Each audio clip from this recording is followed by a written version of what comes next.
Salut à tous, j'espère que vous allez bien. Le sujet que je vais aborder aujourd'hui concernera les incels. Je me devais absolument de traiter ce sujet parce que j'estime que, autour de cette problématique, il y a énormément de non-dits et une impasse qui est faite sur un préjudice aujourd'hui qui touche énormément d'hommes. Voilà, évidemment, je vais essayer de développer ça. Et avant tout, je tiens à faire un petit rappel, mais la définition d'un incel, c'est un homme qui est célibataire involontairement et qui est dissociatif du portrait de l'homme qui déteste les femmes.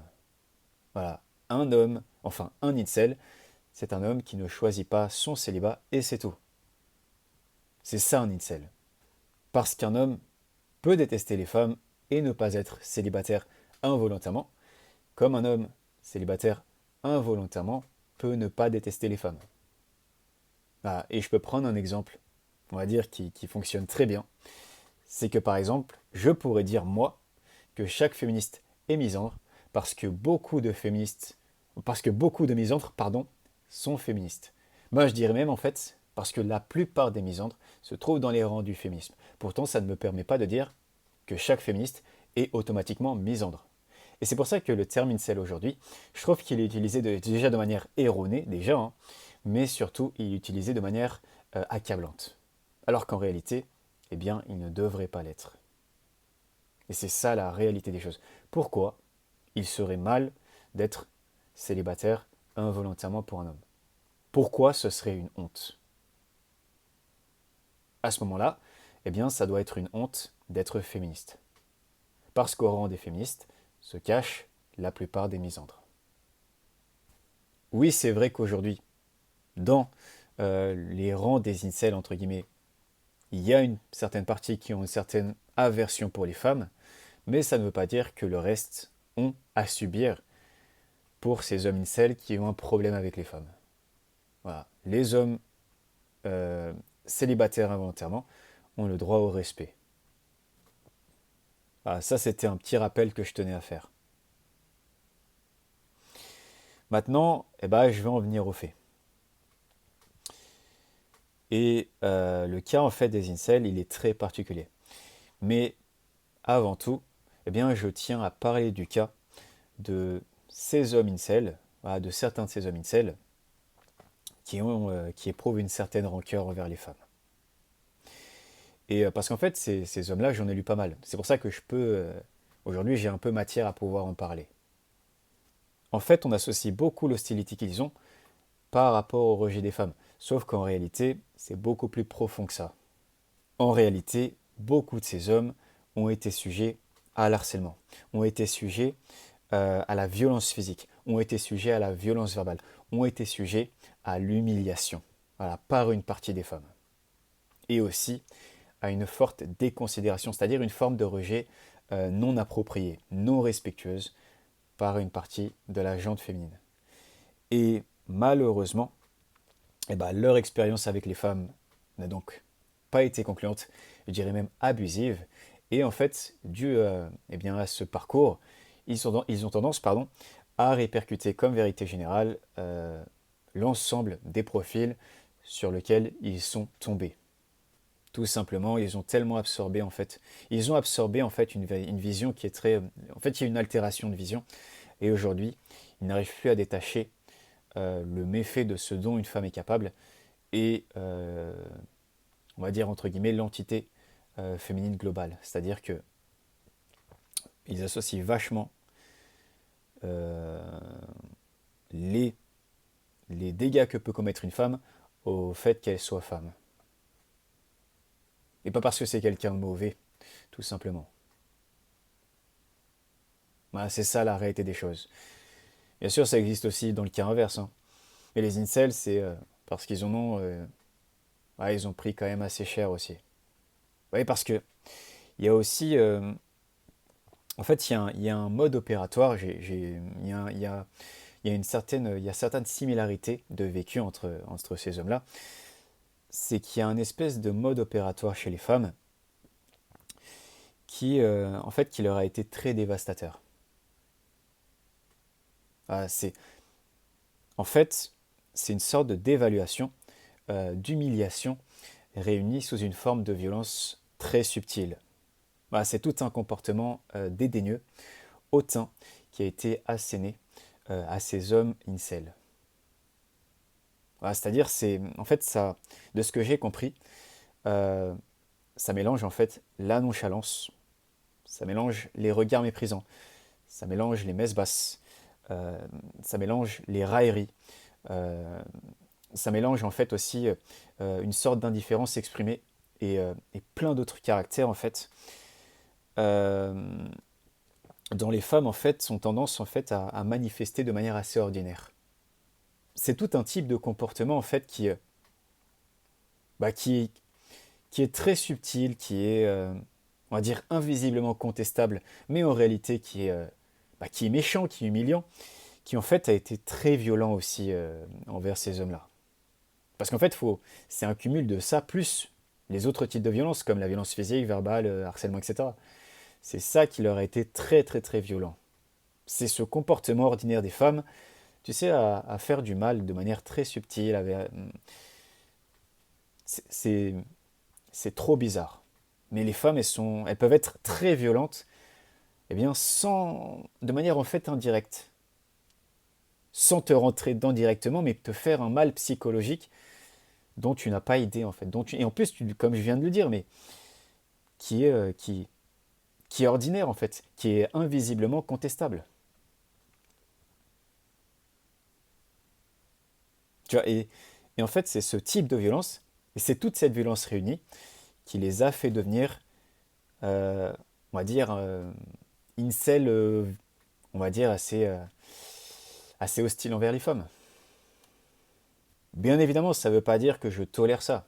C'est juste que j'explique que, eh ben, il y a des hommes qui ont vachement été, eh bien, ont vachement été tourmentés et, euh, et blessés par le comportement de certaines. Voilà, c'est ça la réalité des choses. Puis il faut bien prendre en compte que beaucoup d'incels en fait sont de jeunes hommes. Ah, sont très majoritairement des jeunes hommes en fait. Ah, c'est des hommes en général, ils ont moins de 25 ans. En général. Même s'il y en a il y a une partie qui sont un peu plus âgés, mais majoritairement ce sont des jeunes hommes. Et ce qu'ils ont vécu, eh bien en fait c'est passé pendant leur parcours scolaire. C'est-à-dire en pleine construction.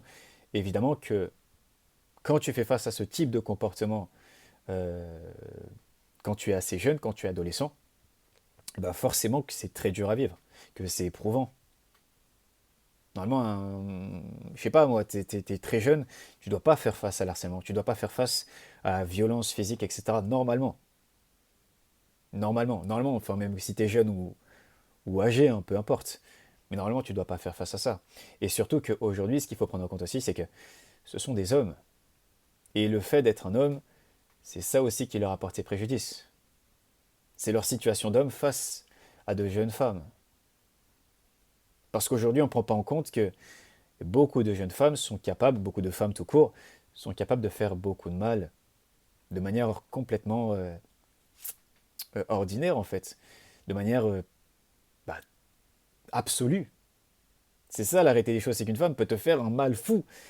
Et c'est pas parce qu'elle est femme que c'est un petit être tout mignon. Bah pas du tout. Hey, beaucoup de femmes peuvent faire un mal fou. Et c'est ça le problème, c'est qu'aujourd'hui, on est dans un monde très binaire. Et on parle seulement de ce dont un homme est capable sur une femme, mais on parle rarement de l'inverse. Et c'est pour ça qu'il est difficile pour ces jeunes hommes d'obtenir justice, d'obtenir gain de cause. Parce qu'en fait, qu'est-ce qui va se passer s'ils se plaignent des comportements des jeunes filles ou des adolescentes? Eh bien, il va se passer qu'on va leur dire, bah, c'est une fille, tu vas endurer, tu es un homme, tu es fort. Sauf que il n'a pas les armes pour pouvoir faire face à un jeune adolescent n'a pas les armes pour pouvoir faire face à ce genre de situation. Bah oui. Quand c'est une femme, on a tendance à vachement minimiser le préjudice qui a été enduré pour un homme en fait. Et c'est ça, c'est aussi beau. C'est aussi ça qui a été une douleur pour beaucoup d'incels, qui ont subi, d'incels assez agressifs, qui ont subi ce préjudice, qui ont subi un certain préjudice, pardon. Il faut vraiment se mettre dans la peau d'un homme quand c'est lui qui est la victime d'une femme. Ah oui, il y a zéro justice. Quand un homme est victime une femme peut a carte blanche pour faire du mal à un homme. La vérité. Certes, il y a des hommes qui font du mal à des femmes, mais quand une femme fait du mal à un homme, il est très très très très difficile d'obtenir justice. Il y a vraiment une certaine impunité qui intervient dans la situation. La vérité, c'est ça. Une femme peut faire de manière en fait limite absolue du mal à un homme. On ne va pas dire grand-chose. Je le jure, ça je le jure. Une femme peut faire du mal très facilement à un homme. Il n'y a pas beaucoup de réactions. Je trouve vraiment qu'on parle très très peu de ce dont en fait sont capables certaines femmes envers les hommes. Ah oui, un homme vis-à-vis d'une femme, un homme quand il est victime par rapport à une femme, généralement, euh, c'est encore plus dur pour lui d'obtenir gain de cause que quand c'est un homme qui fait subir un préjudice à une femme. Les hommes individuellement, eux, ils vivent une discrimination vis-à-vis des femmes qui est folle. Individuellement, je parle. Les femmes ont l'impunité, elles peuvent... Bref, je vais m'arrêter là. Je vais avancer, j'en parlerai une prochaine fois. Mais voilà, franchement, il y a certains incels qui ont vraiment bavé. Et mais en réalité, pas que des incels, hein. Des hommes qui ont bavé, mais vraiment bavé, du comportement de certaines femmes. Et un des points capitaux à aborder, là j'en reviens au cas concernant ces hommes incels hostiles de manière globale, le cas global, c'est que en fait, il y a une certaine similitude entre le traitement qui leur a été accordé et l'idéal masculin.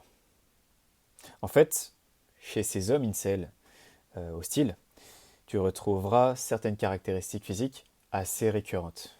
Alors, ça sera souvent des hommes assez frêles, on va dire des hommes aussi petits de taille, des hommes en surpoids, des hommes avec un visage, on va dire, entre guillemets, contraignant, etc.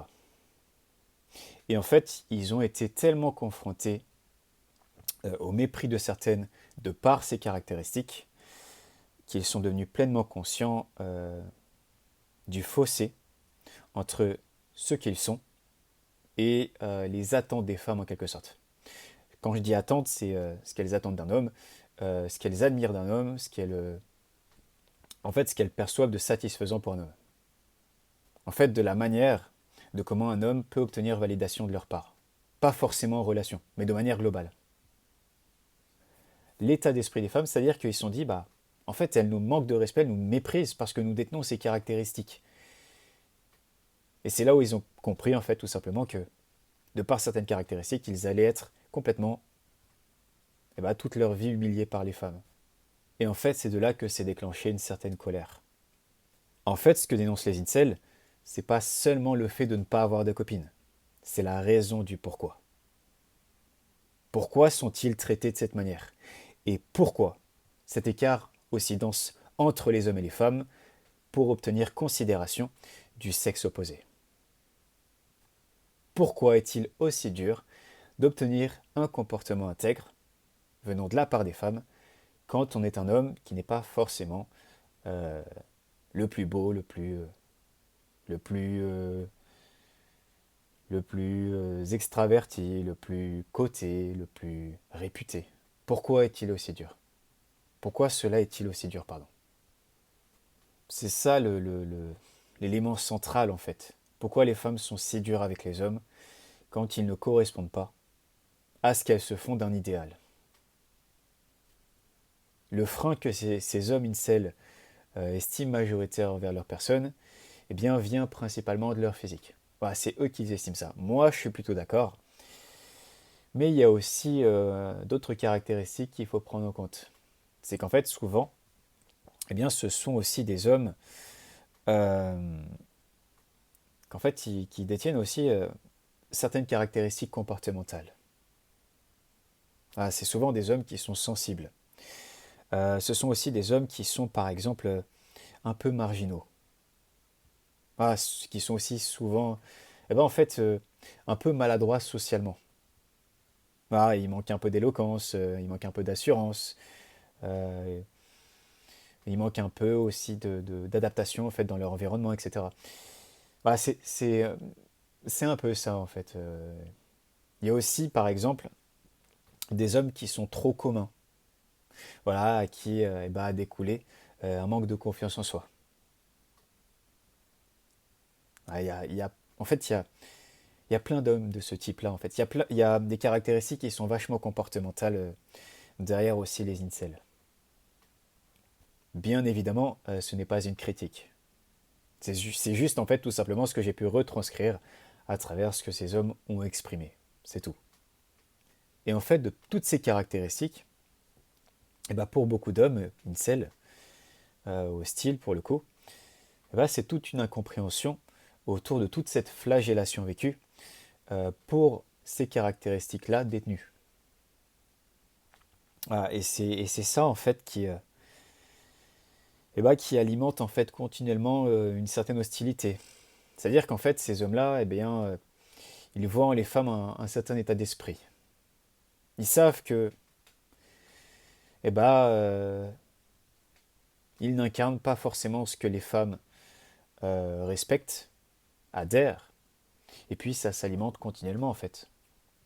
Et ils en sont conscients, mais c'est une conscience, ces hommes-là, ils sont conscients. Faut pas croire que les incels hostiles, c'est que des gogoles en fait. Ça veut pas dire que je cautionne certaines de leurs positions ou quoi que ce soit. C'est juste qu'il y a des gens qui sont déjà plus intelligents que chez beaucoup de personnes et qui ne disent pas forcément que des bêtises en réalité. Mais c'est juste qu'ils ont aussi un certain degré de conscience pour certains et un certain vécu aussi. Ah, et ça, on peut pas leur enlever. Il n'est pas normal de détenir une certaine animosité envers les femmes pour ce type de motif. Mais par contre, il est tout autant normal qu'il n'y ait eu aucune, mais vraiment strictement aucune démarche visant à améliorer cette situation. Je ne comprends pas qu'il y ait autant d'indifférence et d'inaction à ce sujet-là, concernant cette problématique-là. Ah, je ne comprends pas ce qui se passe. Quelle a été la réponse qui a été accordée à ces hommes? Parce que là, je parle de manière globale. Là, je parle des hommes incels, hostiles ou pas. Je parle des hommes célibataires involontairement globalement. Quelle a été la réponse accordée à ces hommes-là? C'est améliorez-vous et vous trouverez une copine. Ou de toute façon, eh bien, les femmes ne vous doivent rien, c'est leur corps. Est-ce que vous voyez où je veux en venir? Ces hommes ont exprimé une injustice qui les touche, et tout ce que le monde féminin a trouvé de mieux à faire, c'est de mettre ce sujet sous le tapis. Alors que quand les femmes eh bien, estiment être sujet à un préjudice, estiment être sujet à l'injustice, elles imposent que la société se bouge. Elles ordonnent que la société se bouge. Donc il faut comprendre que du côté des femmes, il y a un double jeu. Les femmes aujourd'hui contestent les standards féminins globaux qui les touchent, notamment par exemple le culte de la minceur, voilà, le culte de la beauté, la question de l'épilation, la question de la sexualité, la question vestimentaire, euh, la question de la vieillesse, etc. Toutes les injonctions qui sont portées sur les femmes, tout ce qui porte préjudice à la femme. Et euh, ces revendications féminines imposent à notre société de changer. Voilà. Donc une directive est mise en place pour que la société apporte aux femmes bien-être, apporte aux femmes un épanouissement. Que la société soit encline à se soucier de la santé mentale et morale des femmes. Donc en quelque sorte, c'est bien un effort est exigé pour elles, tout simplement. La société, c'est qui? C'est nous tous, c'est hommes et femmes. Donc en fait, on doit faire preuve de tolérance, on doit faire preuve de bien-être, on doit faire preuve de compassion pour les femmes en quelque sorte. Établir le moins de pression, établir le moins de contraintes, d'entraves pour satisfaire les aspirations féminines et on va dire leur tranquillité, leur contentement global. Et toutes ces revendications de tolérance envers la femme, de compassion, etc., étrangement, j'ai l'impression qu'elles ne s'adressent finalement qu'à elles-mêmes. Qu'il faut voilà, que le moins de pression sociale les touche, mais finalement, je me rends compte qu'il y a un extrême paradoxe avec ça. C'est que plus le temps passe, et étrangement, plus les exigences des femmes augmentent sur les hommes. C'est quand même un certain paradoxe. Comment les femmes peuvent se plaindre d'une certaine pression sociale les concernant, quand en même temps, eh bien, elles ont tendance à être de plus en plus sévères en termes de jugement sur les hommes. Comment les femmes peuvent se plaindre de certaines, on va dire, pressions les concernant, de pression sociale, pardon, les concernant, tout en étant de plus en plus sévères en termes de jugement sur les hommes. Là, je parle dans la sélection d'un partenaire, mais en réalité, pas que en réalité. Ben oui, je vais bien expliquer pourquoi. Oui, là, je parle en termes de sélection d'un partenaire. Parce que c'est très important, leur comportement individuel est très important. Leur sélection individuelle est très importante. Pourquoi? Tout simplement parce qu'en fait, les femmes, elles ont tendance à vachement exclure leur comportement individuel. C'est-à-dire qu'elles peuvent, en fait, sur le prisme global, se plaindre, c'est-à-dire revendiquer tout et n'importe quoi, mais dans leur cas personnel à elles s'estiment en même temps légitimes de pouvoir appliquer une multitude, en fait, un déluge de discrimination. Les femmes dissimulent tout simplement, voire excluent l'impact de leur comportement individuel.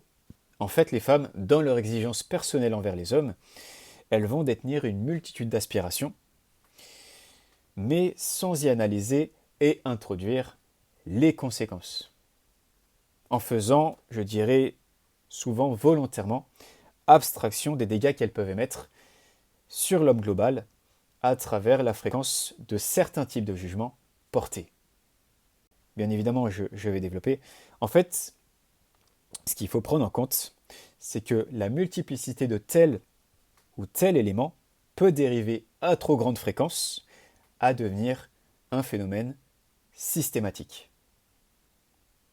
Et en fait, la situation de beaucoup d'hommes célibataires involontairement, c'est cette résultante.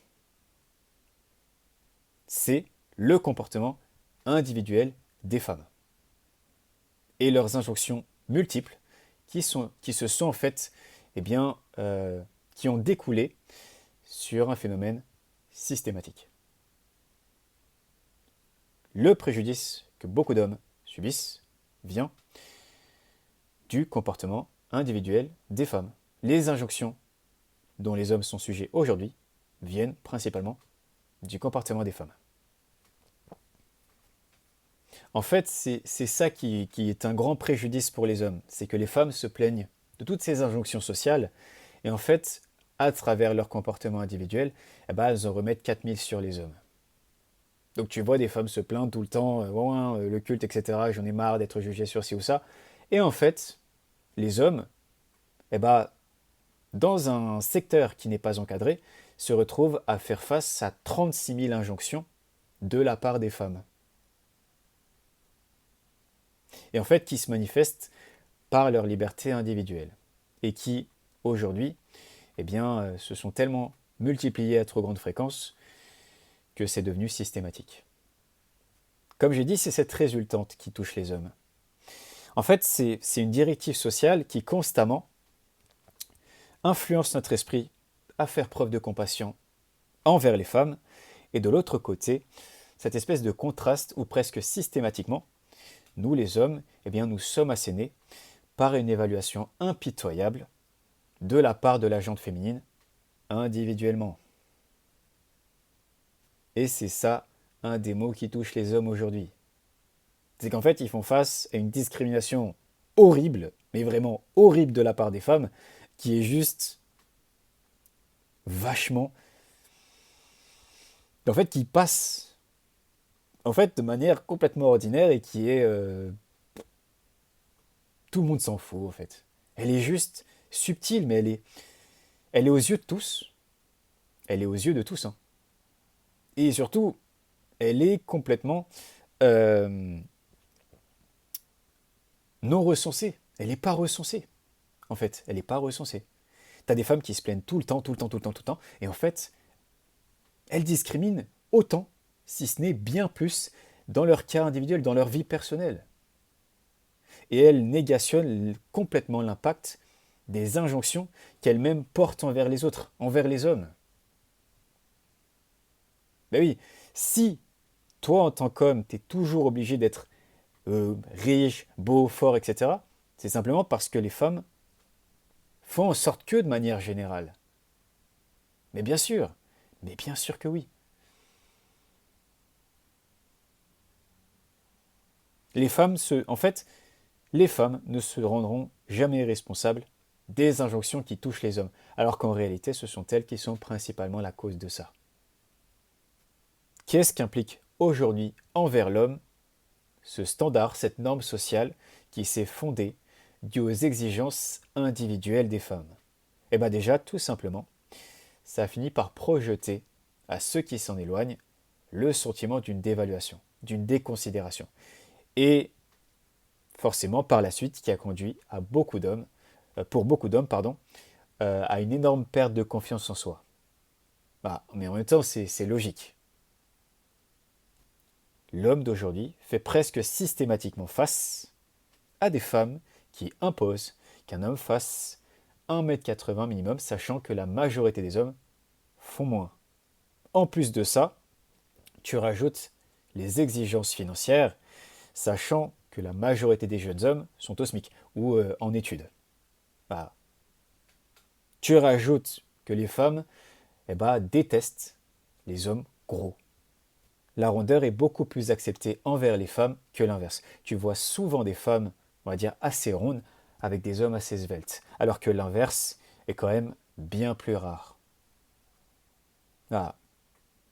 Tu rajoutes encore à ça l'exigence autour de la beauté du visage, de la musculature, de toutes les compétences que nous les hommes nous sommes imposés de détenir. Comme par exemple, je sais pas, comme l'éloquence, comme l'assurance, comme l'audace, comme la vigueur, etc. Évidemment, face à un standard pareil, ça ne peut qu'aggraver la santé mentale des hommes, puisqu'il est humainement irréaliste ce standard. Ce standard, en fait, il ne peut être accessible qu'à une petite minorité d'hommes, mais genre vraiment une petite minorité. Et pourtant, comme je l'ai dit, les hommes doivent faire face presque systématiquement à ce type d'évaluation. Surtout que c'est une évaluation qui nous est obligatoire. Sinon, ça revient à renoncer à une descendance, ça revient à renoncer à la sexualité, à une relation durable, à l'affection, à l'attention d'une femme, etc. Voilà. Et en fait, comme je l'ai dit tout à l'heure, les comportements individuels des femmes font partie des pires injonctions que les hommes vivent.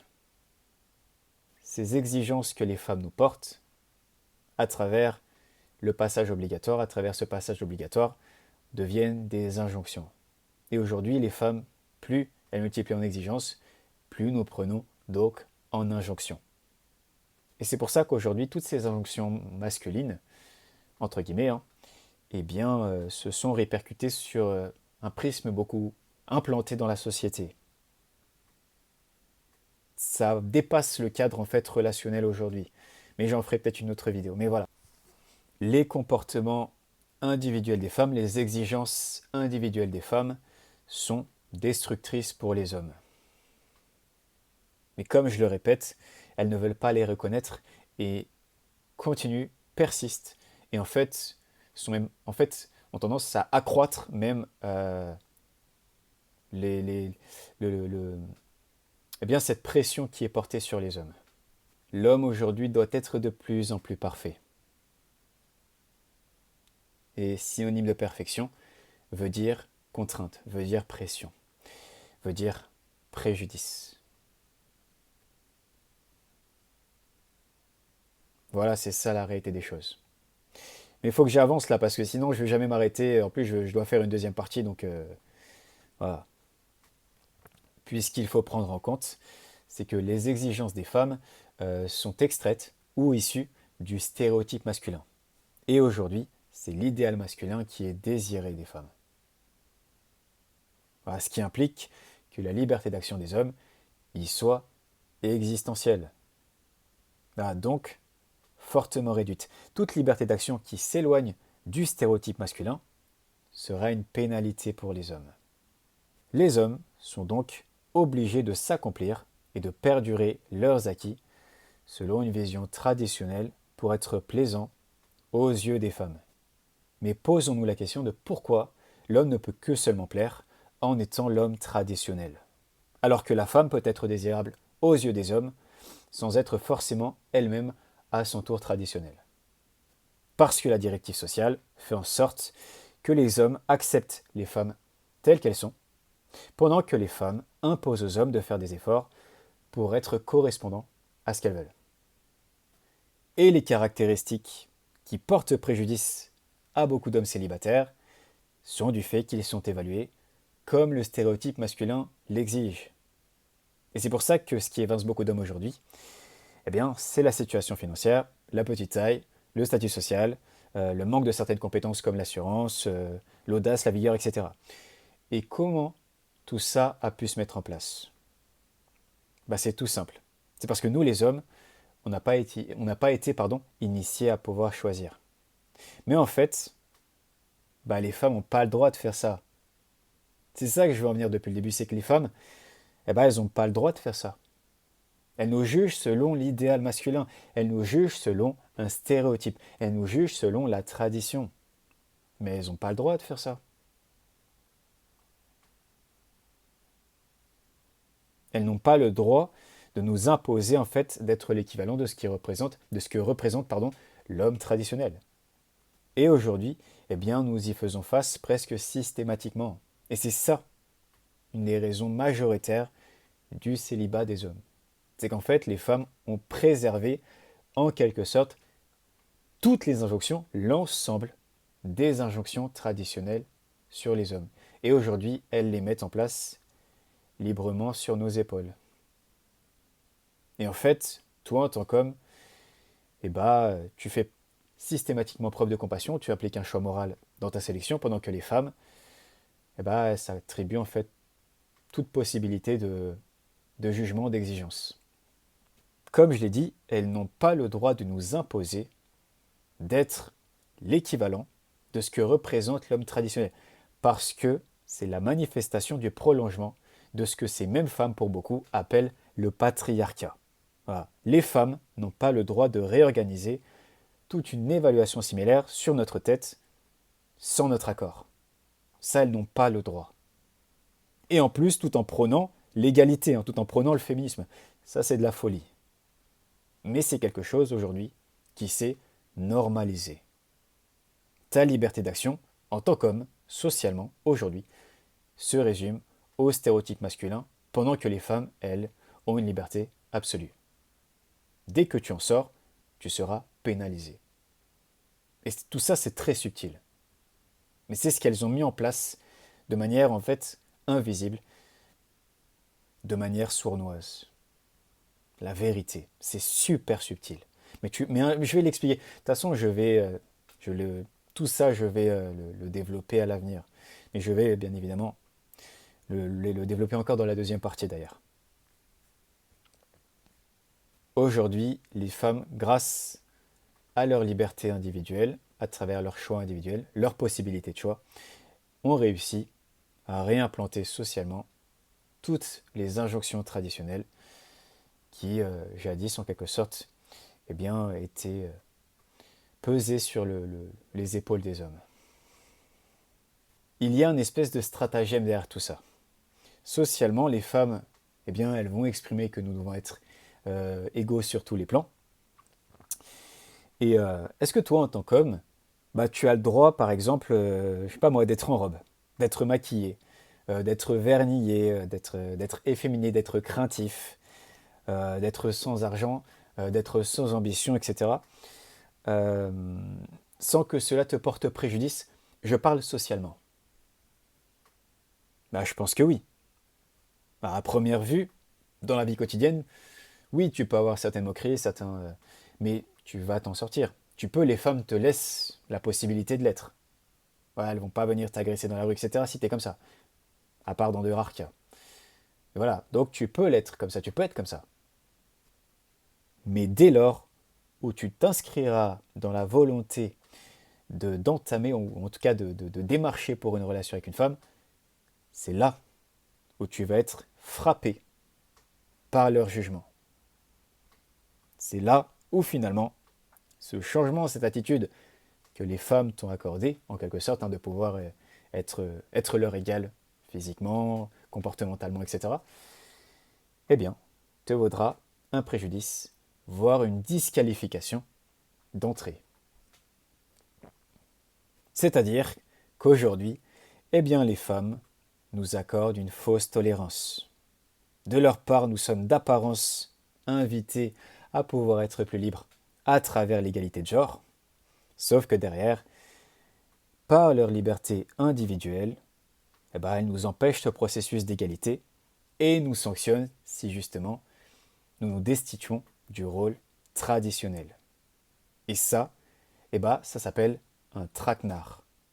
En gros, ce qu'elle te dit, c'est vas-y, mets des robes, mets des jupes, pleure, sois gros, sois petit, etc. Enfin, ça, c'est pas un choix, mais pour certains, mais sois petit, sois pauvre. C'est pas grave, tu fais ce que tu veux, t'es libre. Et une fois que tu les approches, hop, elle te disqualifie. Elle te condamne d'être comme ça. Est-ce que c'est la liberté, ça? Bien évidemment que non. Évidemment que non, en réalité. Oui, vas-y, sois libre. Fais ce que tu veux. Non, c'est fais ce que tu veux, loin de nous. C'est pas du tout la liberté, ça. La plupart des femmes agissent comme ça. Elles te poussent à être quelque chose qu'elles seront les premières à condamner si tu t'approches un peu trop près d'elles. Comme je viens de le dire, notre seule option en réalité, eh ben, c'est la masculinité. Elles ne nous laissent pas le choix. En fait, en quelque sorte, elles font semblant de nous laisser une porte ouverte, sauf que derrière, eh bien, une autre nous attend. Une première porte de bienveillance, et au second plan, une porte d'entrave qui nous condamnera à un célibat total si nous ne suivons pas ce qui leur plaît à elles, qui sont les injonctions propres aux stéréotypes masculins. Voilà, donc, globalement, ce que les femmes font aujourd'hui, c'est qu'elles pratiquent clairement un déni et refusent de s'inclure responsables d'un tort possible envers les hommes. Elles se déresponsabilisent sans cesse des préjudices qu'elles peuvent nous commettre et continuellement, elles revendiquent l'égalité et la résolution de tous leurs problèmes, seulement à sens unique, quand ça les arrange. Elles veulent les avantages de pouvoir juger tout le monde, de pouvoir mettre 500 milliards d'injonctions en place, sans accepter de notre part la même chose. Les incels, c'est ça.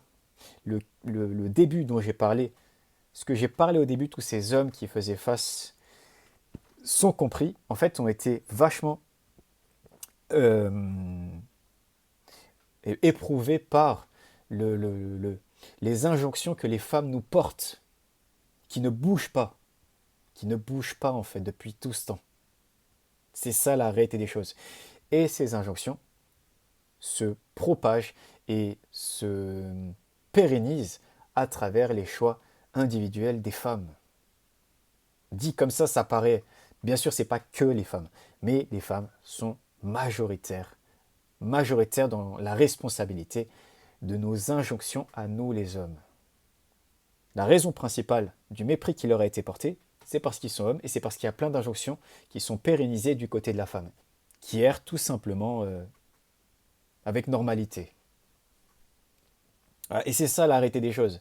C'est que les hommes ne comprennent pas que toutes les injonctions qui les touchent, elles viennent majoritairement des femmes. Elles viennent, et je pourrais en parler pendant des heures.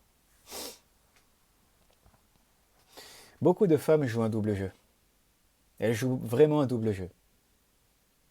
Elles vont jamais, en fait, regarder le mal qu'elles sont capables de faire aux autres. Elles vont juste se plaindre, la société, les hommes, ils doivent faire ci, ils doivent changer, etc. Et en fait, elles ne changent pas de leur côté. C'est ça la réalité des choses. Mais voilà, les injonctions qui touchent beaucoup d'hommes, en fait, sont le comportement de beaucoup de femmes. Voilà, et en fait,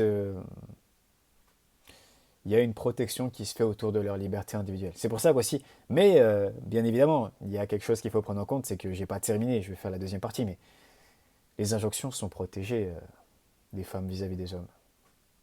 Bien sûr.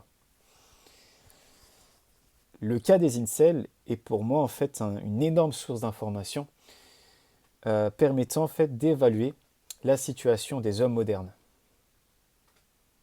Ce qu'ils manifestent et de la manière aussi comment ils sont perçus de manière globale dans la société et à travers nos comportements individuels, nos choix individuels et nos automatismes. Voilà, le cas des incels pour moi il est très précieux, il est très important et je vais évidemment continuer à développer dans la deuxième partie. Je répète, le cas individuel des femmes, la liberté individuelle des femmes, est source d'un énorme préjudice pour les hommes. Voilà. Je vais m'arrêter là. Je vous remercie d'avoir écouté. Et j'espère que ça a pu être intéressant pour certains. Et puis n'hésitez pas à vous exprimer si vous avez trouvé, si vous voulez rebondir sur certaines choses. Et voilà, en tout cas, merci d'avoir écouté. Prenez soin de vous et à très bientôt.